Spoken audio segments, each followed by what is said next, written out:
Smart Travels is a grand tour of the old world, the people, places, sights, and distinctly European flavors.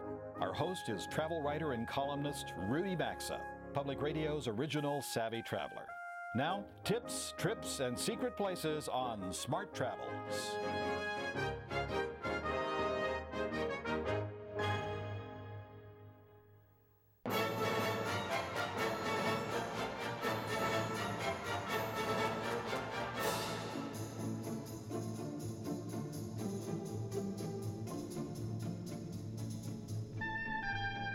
They say that the people of Madrid worship the sky. At 2,000 feet above sea level, this city is higher than any other capital in Europe.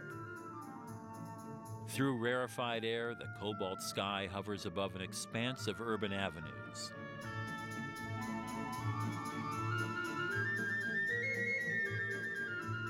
It creates an intensity that compelled great Spanish painters to commit it to canvas, and visitors to marvel at its power. The city's unofficial motto, De Madrid al Cielo, roughly translates from Madrid to heaven. And this is certainly a place that strives for great heights. It's an exuberant capital that delights in chronic sleep deprivation. It's a swashbuckling, do-as-you-please culture that's passionate about modern style and even prouder of grand tradition.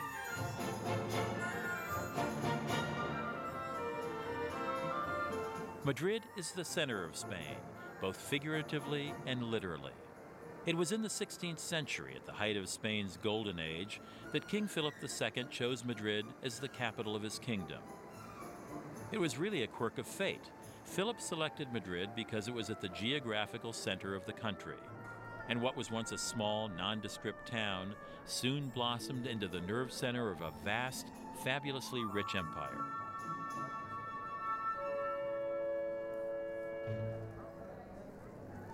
While Madrid is the center of Spain, the Puerta del Sol, or Gate of the Sun, is the center of Madrid.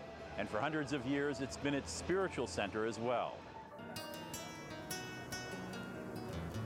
This is one of the busiest squares in the city and a popular gathering place for locals. Friends meet friends at this bear and tree statue, a symbol taken from Madrid's medieval coat of arms. And this kilometer zero marker is the point at which all Spanish roads and highways begin. Old Madrid stretches out from Puerta del Sol, making a grand promenade through regal squares and sparkling fountains, recalling this country's flamboyant history. My friend Anna and I are taking a stroll through the city's past. In 1492, Spain's Catholic kings finally drove the last of the ruling Moors from power. That was, of course, the same year that Columbus landed in America. His trip laid the groundwork for Spain's Golden Age, an era of previously unheard of wealth. The Catholic rulers fiercely guarded their grip on Spain, and here in Plaza Mayor, the notorious Spanish Inquisition once conducted trials and executions.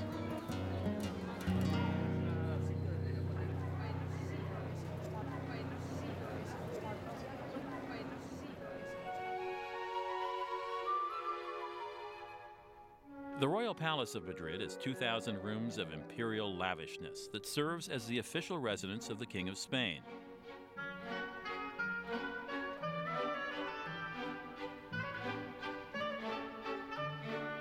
While the king doesn't actually live here, he does use it for ceremonies. All the way back in the 9th century, the Moorish invaders built a defensive fortress on this site. Later, the Catholic kings constructed a royal residence here.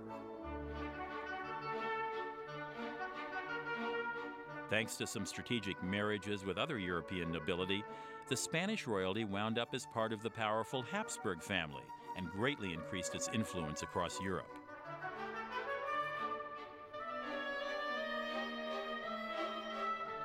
During Spain's heyday, vast rivers of gold and riches flowed in from the New World colonies. When the old castle burned down on Christmas Eve 1734, King Philip V ordered a grand new palace built. Over time, frequent European wars and rebellions cost Spain territory, prestige, and wealth. But the palace's rich decoration and superb paintings reflect this country's former status as the center of a great empire. Ah, Madrid and its paintings. For some people, this city is synonymous with great art. A perk of being among the most powerful kingdoms in Europe is the ability to amass a truly superb art collection. Spain's gleaming royal court attracted painters in swarms. And with Habsburg connections and New World riches, the Spanish royalty were like kids in an art candy store. The Prado is Spain's finest museum and one of the best in Europe. It brags of more than 3,000 paintings, a legacy of one of the world's great global powers. The collection features a daunting array of Italian masterpieces, including Titian's Charles V at Mulberg, Botticelli's Story of Nostalgia dei Onesti, and Tintoretto's Washing of the Feet. The Flemish artists are equally impressive, with Hieronymus Bosch's Garden of Earthly Delights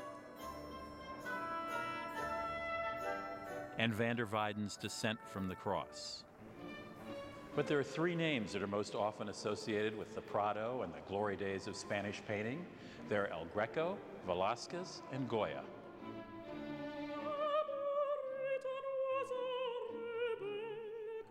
El Greco, or the Greek, was born in Crete and moved to Spain in the mid-1570s.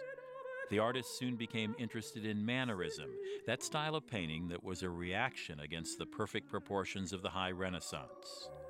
In his works, El Greco deliberately distorted the scale and spatial relationships between figures. Velázquez moved to Madrid in 1622 and established himself as the foremost artist of the royal court. Considered by many to be Spain's greatest painter, he worked with extreme precision and had the ability to capture light with an almost photographic quality. Here, in the Triumph of Bacchus, he shows the god of wine cavorting with some very mortal drinking partners. It's been said that Goya, working in the mid-18th century, breathed new life into Spanish painting. After suffering an unknown illness that left him deaf, Goya became introspective and revealed a deep disillusionment with humanity. The 3rd of May depicts a bloody incident in which Napoleon's invading French soldiers killed Spanish civilians. It remains one of Goya's most moving works.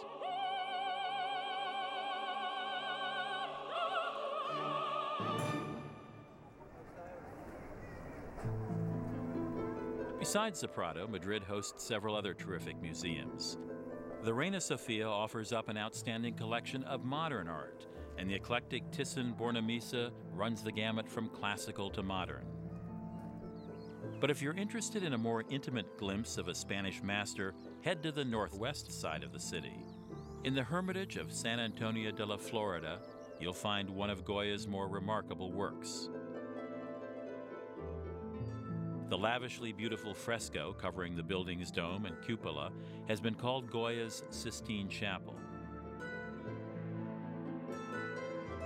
The artist toiled from morning to night for 16 weeks to create this masterpiece.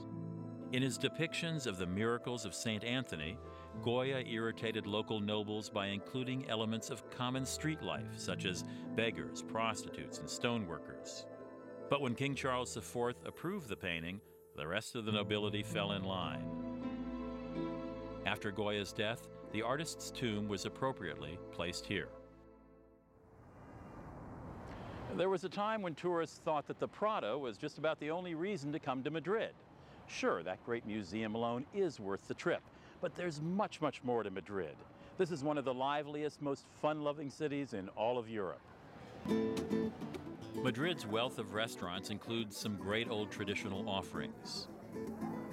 Las Cuevas de Luis Candelas, or the Caves of Luis Candelas, is one of Madrid's oldest taverns and is named after a famous bandit who is the Spanish version of Robin Hood. Legend holds that he stored his treasures in the cellars of this building, which dates to 1616. The restaurant serves up the kind of hearty grilled dishes that once satisfied the stonemasons who built this restaurant's sturdy walls. Do you want to try? Please. You can get by speaking English in Madrid, but it's fun to put that high school Spanish to the test. Today, I'm letting my friend Ana do all the work. El señor quiere gazpacho y pepitoria de gallina. Perfecto. The house specialty is the suckling pig that takes 3 hours to prepare. In Madrid, we make callos a la madrileña. This is the traditional plate from Spain. This tripe stew, long a staple of Madrid's working class, is now served in the city's best restaurants. Madrid is synonymous with nightlife. Known here as La Marcha, the nightly ritual of socializing reaches extravagant heights. Every evening, 1,000 restaurants, bars, and public squares come alive with throngs of people convening over dinner and drinks.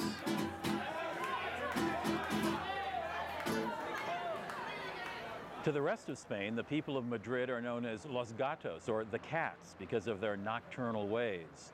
They seldom eat dinner here before 10 o'clock. They usually hit the nightclubs after midnight. Visitors sometimes wonder if there isn't some unwritten law that says that locals must spend evenings away from home.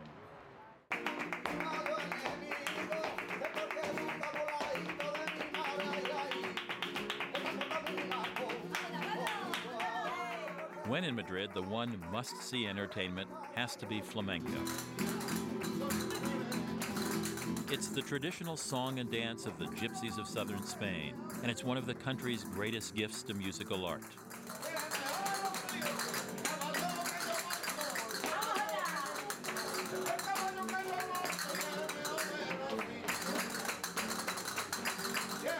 Flamenco evolved over the years to include elements of Moorish influence. And in the 19th century, it was all the rage with the Café Society crowd.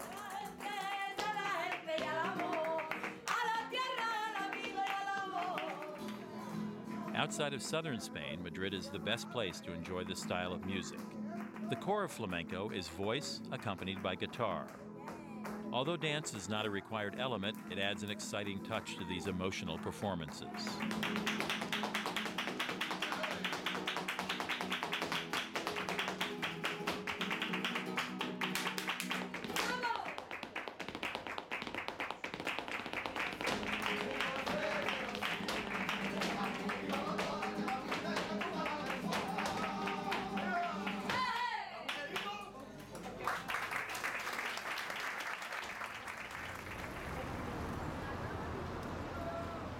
Madrid's range of accommodations covers everything from inexpensive hostels and pensions to the ultimate in luxury hotels. Those in search of truly majestic accommodations can do no better than the Hotel Ritz. Located across the street from the Prado, this is a home away from home for European royalty. At the beginning of the last century, King Alfonso XIII returned from a trip through Europe inspired by the palaces that he had visited. The king aimed to build a luxury hotel that would rival those of other great European cities and enlisted Cesar Ritz to personally supervise its construction. Even if a room here doesn't fit into your budget, you can still stop in for a cool drink and enjoy the hotel's genteel style.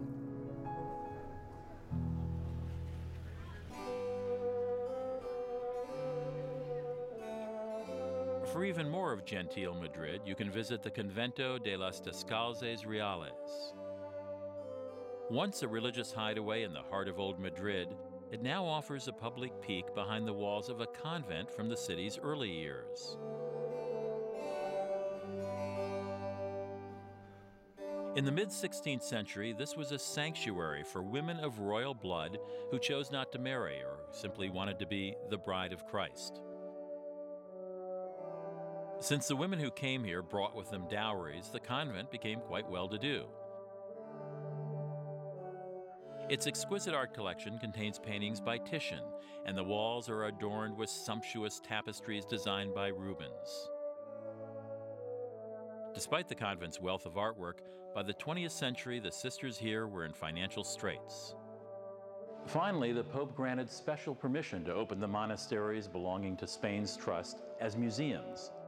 And the Franciscan nuns who live here now allow visitors inside this peaceful haven for several hours a day.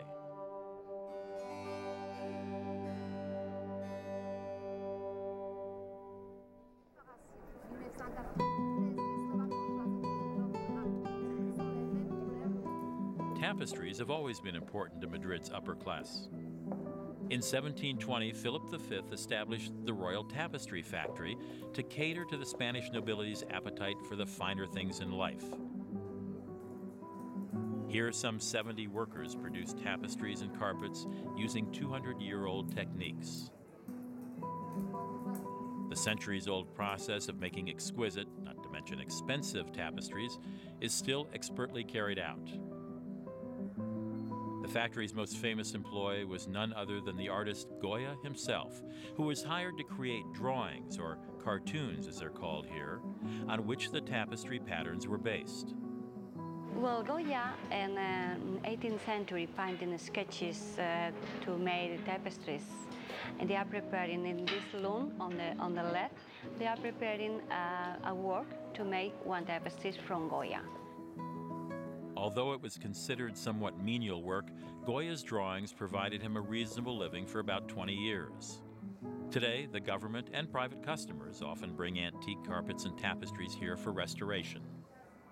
To match the colors is difficult because sometimes the carpet, it was made in 18th and 19th century. The Royal Tapestry workers use special techniques to return these valuable pieces to their former glory.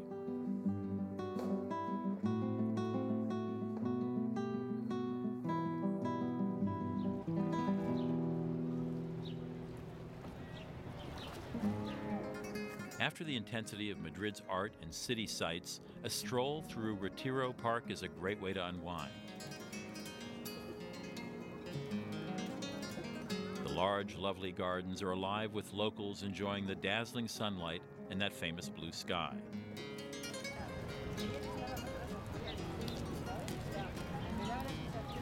With its high altitude and landlocked geography, Madrid often experiences weather extremes. In summer, it swelters under unrelenting heat, and the winters can be bitterly cold. So choose your vacation time judiciously. May and October are ideal times to visit Madrid, when the climate's generally warm and dry. At Retiro, you can rent a boat and while away the afternoon. Once part of a royal estate, this park is now one of the great democratic symbols of the city. After its golden age, Madrid saw several hundred years of slow decline. Much of the last century was spent under the thumb of Franco's fascist regime. But with Franco's death in 1975, Madrid experienced an economic and creative rebirth.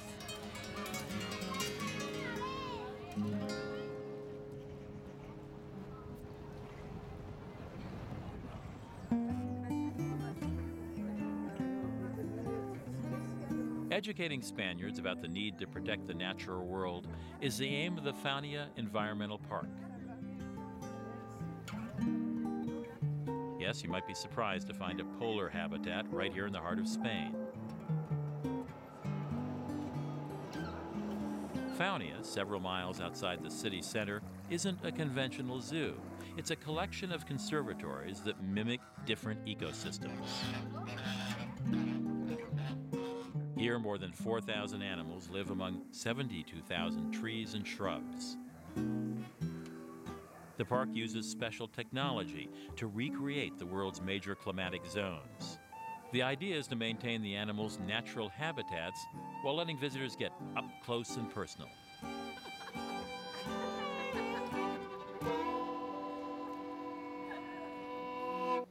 One of the great things about Madrid is its location.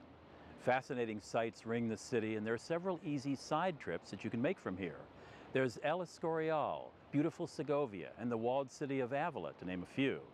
But if you have time for just one side trip, I'd recommend Toledo. This fortified hilltop city that was once Spain's capital exudes history and art. As an urban center for more than 2,000 years, Toledo has a striking cultural character. Simply wandering along its narrow, cobbled streets might be the best way to appreciate the city. There was an important prehistoric settlement here, even when the Romans arrived in the 2nd century BC. Later, the Visigoths came and claimed this as the seat of their kingdom. By the 8th century, the conquering Moors established Toledo as a great center of education and religion. Because the Moors were unusually tolerant of other religions, Toledo provided a rare example of Jews, Christians, and Muslims living side by side. The town grew into a prosperous and culturally rich center. But after the Catholic kings overthrew the Moors, Toledo fell under a cloud of religious intolerance. Both Muslims and Jews were eventually expelled from the area. Toledo's pride is its huge cathedral, built in stages between 1226 and 1493. The cathedral's massive dimensions reflect its status as the country's spiritual symbol. The interior is awash in stunning decoration and works by famous artists. The sacristy holds El Greco's painting of the Denuding of Christ, which the artist painted especially for the cathedral. Today, the cathedral continues to serve as a magnet for historic and religious ritual. In fact, masses are still conducted using a Christian service that was practiced during the Moorish occupation of Spain.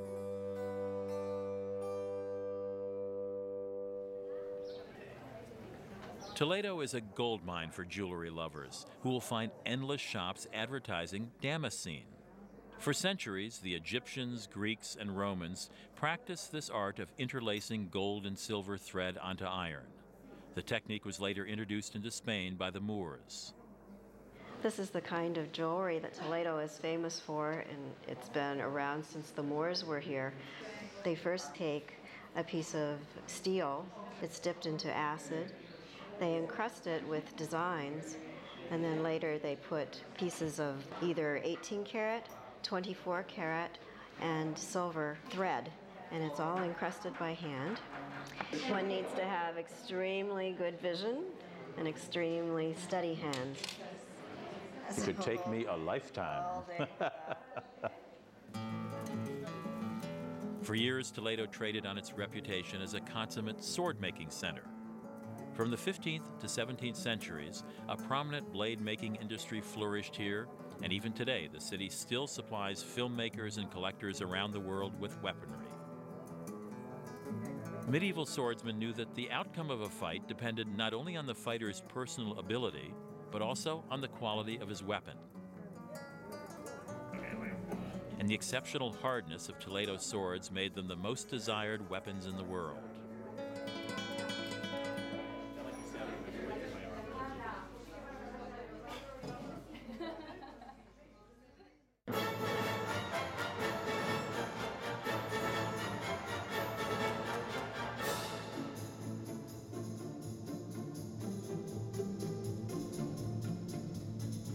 Central Spain welcomes the world with its head held high. The proud capital of Madrid still has the swagger of a once mighty empire. You can feel its intensity in the glittering plazas, the brushstrokes of the Spanish masters, and the beat of flamenco. And it's forever reaching for the sky.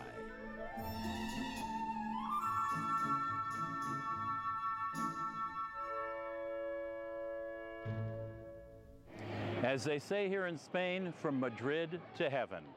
If you're ready to experience Spanish culture on a truly grand scale, then this is your kind of town. I'm Rudy Maxa. Hasta luego. All videos and DVDs of Smart Travels are $24.95 each, plus shipping. Call 800-866-7425 for the 2-episode DVD or video on Barcelona and Costa Brava and Madrid and Toledo. Details of all of our travel videos, DVDs, and best guidebooks are on the web at smarttravels.tv. Major credit cards are accepted. To order, call this toll-free number or visit us on the web.